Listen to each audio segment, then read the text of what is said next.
Hola, hola chicos, ¿cómo están? Muy buenas noches, muchísimas gracias por conectarse el día de hoy. Como saben, siempre pues contentos de darles este pequeño tema. El día de hoy vamos a hablar de, digamos que la continuación de lo que estuvimos tratando el jueves pasado. Esto tiene que ser rápido, esa es la intención, que no nos tardemos más de 20 minutos, media hora, lo mucho, donde podamos ofrecerles información, digamos que refrescada. La idea del día de hoy es poderles brindar cómo pudiéramos hacer, o más bien ocupar las herramientas que explicamos en la conferencia anterior, que son las de resolución de problemas complejos. En la ocasión anterior estuvimos hablando de varias herramientas. Bueno, quiero repasar las herramientas, algunas de ellas, no todas, pero con un caso práctico. De tal manera que vean de qué manera se pueden ocupar, porque obviamente pues la intención es justamente esa, ¿no? Dejarles estos datos. Si en algún momento no pudiste ver la conferencia, tienes dos opciones.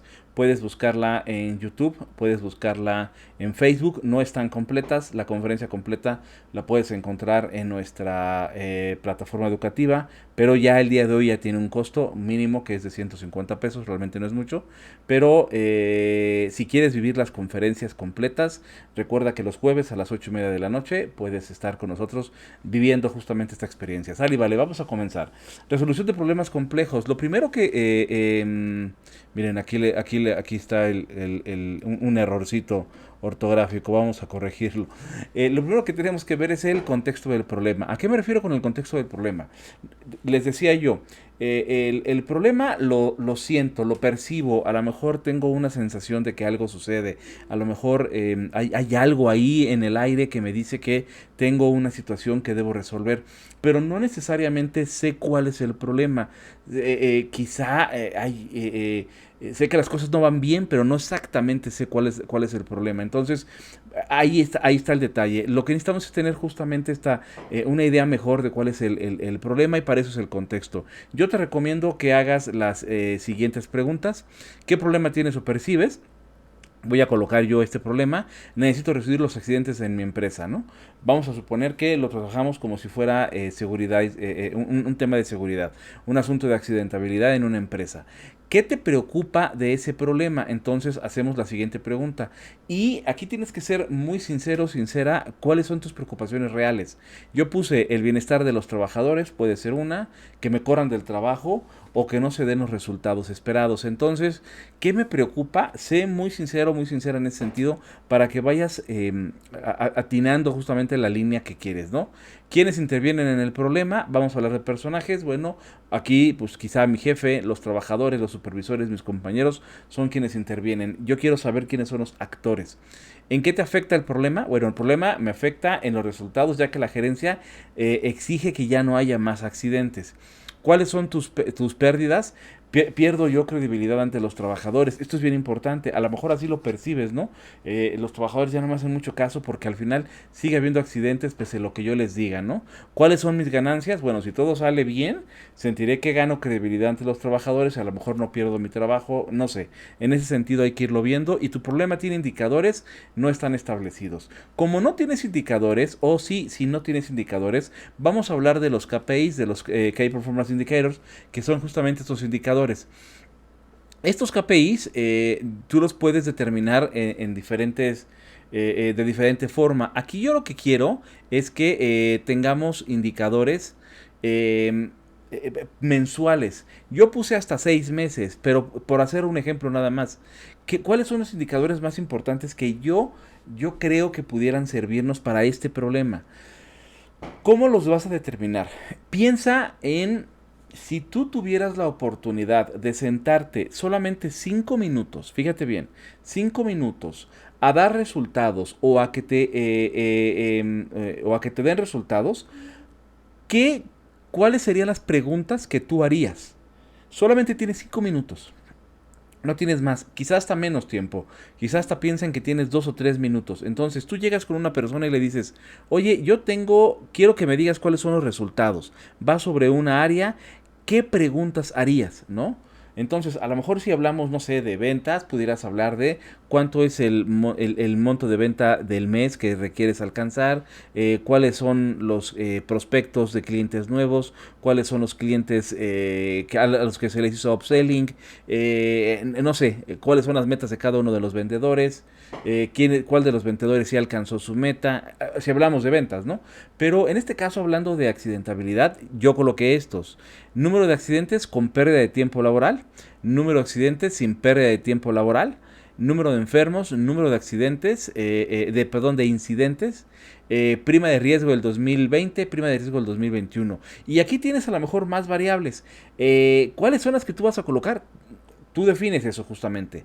Yo te recomiendo que lo hagas junto con tu superior, lo hagas junto con otros departamentos, porque siempre ayuda bastante esto, y lo vas a hacer mensual. Si no los tienes, de aquí en adelante los empiezas a implementar. ¿Cuántos indicadores te recomiendo? Promedio 5, no más de 7, no menos de 3, 4, no menos de 3. Por lo menos 5 indicadores yo creo que sería excelente que te puedan decir cuál es en un vistazo el problema que tienes. Intenta, si no tienes indicadores, intenta digamos que definir tus KPIs y después los empiezas a rellenar hacia el pasado para que después comiences hacia el futuro, ¿no? Eso es importante. Ahora sí, otra de las herramientas de las que hablamos fue el CPOC, que es los suppliers, los inputs, el process, outputs y customer, que básicamente estamos hablando de los proveedores, de las entradas, el proceso, las salidas y los clientes. Entonces, ¿de qué manera lo veo yo con este problema? Puedes verlo de otra forma. No es digamos que la única respuesta. Tú puedes verlo en otro sentido. Por ejemplo, para los proveedores, yo hablo que mis proveedores son la gente que me da estudios de iluminación, que es un externo, estudios de ruido, médicos, riesgo médico, equipo de protección personal, proveedores de capacitación, asesores.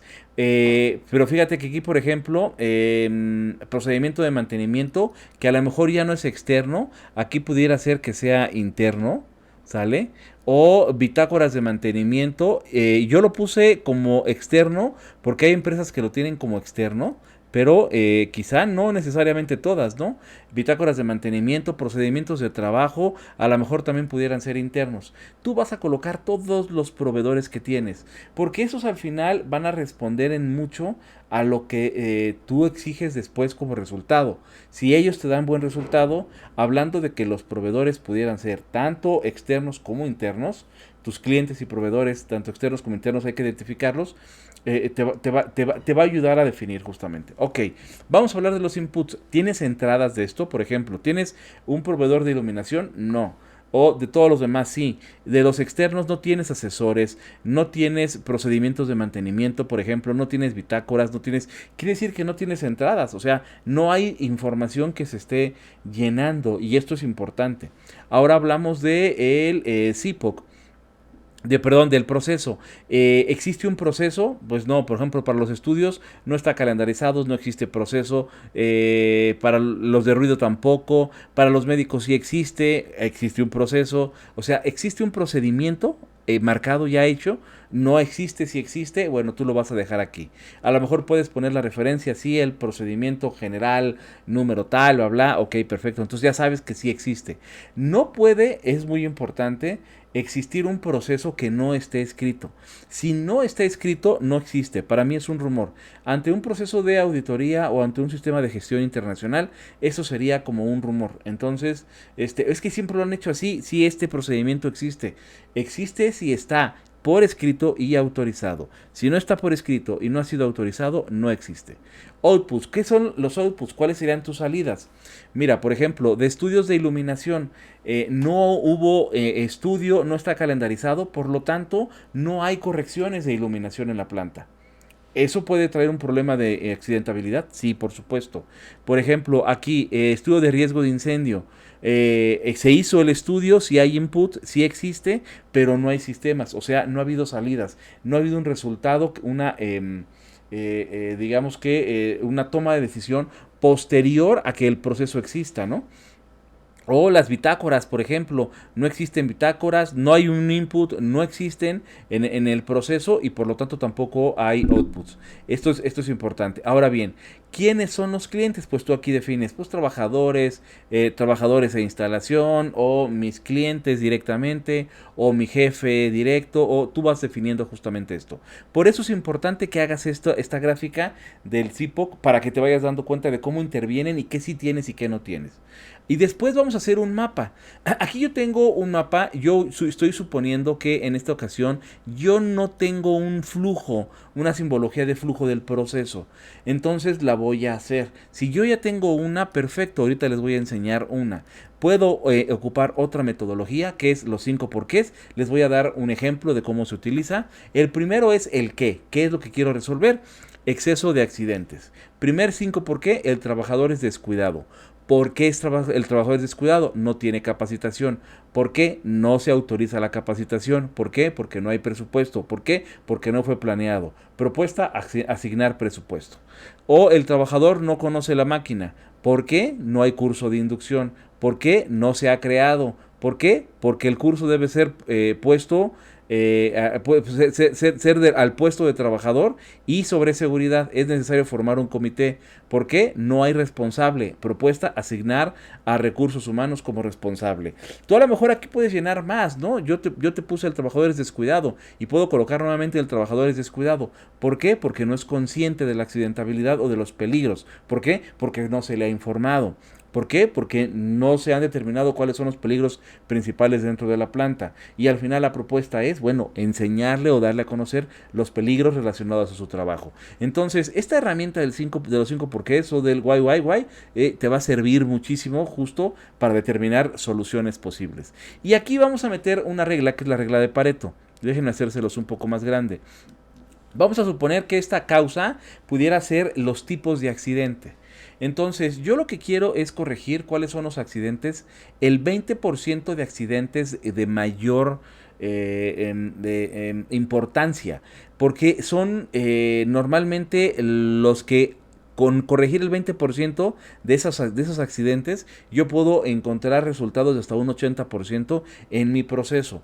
Por eso vamos a pensar que aquí la causa A pudiera ser, no sé, ¿qué se les ocurre? Accidente en la máquina X, ¿no? En la máquina, en el troquel o en cierta máquina. La causa B es accidente de caída en la escalera no sé qué. O la C pudiera ser a lo mejor el uso del torno. No sé, ¿cuáles son los accidentes? Y de estos vas a colocar la frecuencia y el porcentaje de acumulación.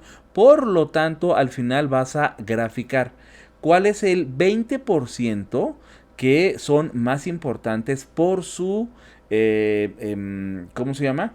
Por su presencia. No te vas a dedicar a resolver primero los que menos se dan, ¿no? Un accidente o dos accidentes. Lo importante es que empieces a resolver los que son más importantes por presencia. Entonces, esta es una forma de ver justamente el asunto de la accidentabilidad. Y podemos hacer esta gráfica, que es una gráfica de Pareto. Ahora sí, yo tenía antes el mapa actual, que era este. Ahora voy a hacer una prospección de mapa. ¿Cuál es el mapa que yo creo pudiéramos tener como propuesta? Entonces coloco este mapa. Inicio con autorización de formato. Vamos a pensar que esto tiene que ver con un asunto de evaluación de una máquina, por ejemplo, un checklist. Bueno, autorización del formato, que es un formato, por eso aquí viene la simbología de documento. Bueno, luego viene la operación, que es un cuadrado, capacitación, evaluación de la máquina, luego decisión de reparación, la autorización, esto es un círculo porque es un tiempo de espera, y después otra vez el inicio de la reparación de la máquina. A lo mejor yo puedo colocar tareas hito y pudiera ser a lo mejor, no sé, la evaluación de la máquina como un hito o la autorización como un hito. Va a depender de mí, de mi sistema, de mi empresa. Entonces lo que hago aquí es justamente marcar una propuesta. Y casi por último tendríamos un plan de acción. Es importante que nosotros ya con toda esta información generemos un plan de acción. Para problema a resolver, bueno, pues ya sabemos cuál es el problema a resolver. Presupuesto de capacitación, porque ya hicimos aquí un ejercicio anterior. Déjenme agrandar un poquito esto. para que lo podamos ver. Ahí está, presupuesto de capacitación, plan de acción, asignar anualmente, control, establecer gastos de año al año, o sea, establecer los gastos anualmente. Déjenme poner aquí un poquitito más amplio esto y hacerlo más pequeño para que lo alcancemos a ver. Ahí está. Establecer gastos al año a partir de ahí y bueno, ya otorgar la capacitación. Y después asignar un responsable de capacitación para el curso de inducción, formar un comité, que aquí sería lo interesante, número de curso mensual y bueno, pues que lo haga recursos humanos. Y por último, bueno, ya hacemos un plan de control donde yo coloco día tras día qué es lo que debo hacer para llegar a la fecha, a la meta propuesta. Esta es una manera en cómo yo puedo tomar en cuenta justamente ¿cómo se llama? Estas herramientas para resolver problemas dentro de la empresa. Esto es importante, normalmente, y estamos muy acostumbrados a resolver problemas, pero más por corazonada, y el asunto es justamente evitar hacer este tipo de cosas. Ya pudiéramos, es más, empezar a hacer evaluaciones predictivas, más bien, análisis predictivo. Entonces, a lo mejor utilizar Python, o utilizar alguna otra herramienta que nos ayude a hacer evaluaciones predictivas o análisis predictivo, y entonces esa sería como la siguiente etapa. Pero la primera e inicial es analizar el pasado para darle un poquito de corrección hacia el futuro o poder tomar ciertas decisiones justamente en este sentido. Pues te agradezco mucho la atención el día de hoy, como siempre, el que me hayas escuchado. Muchísimas gracias por atender este cachito de clase. Como siempre, agradeciéndoles a YouTube y a Facebook. Regálenos por favor un like, compartan esta información. Como les digo, esto lo van a encontrar de manera parcial en muchas ocasiones dentro de las plataformas, tanto en Facebook como en YouTube, pero si lo quieres encontrar completo, lo puedes hacer a través de nuestras conferencias que están completas y con examen y con reconocimiento en nuestra plataforma educativa. Te agradezco mucho la atención, tu servidor Alejandro Cervantes del Colegio Internacional de Urgencias Médicas y Seguridad Industrial. Que tengas muy bonita noche, nos vemos, gracias por estar aquí en domingo.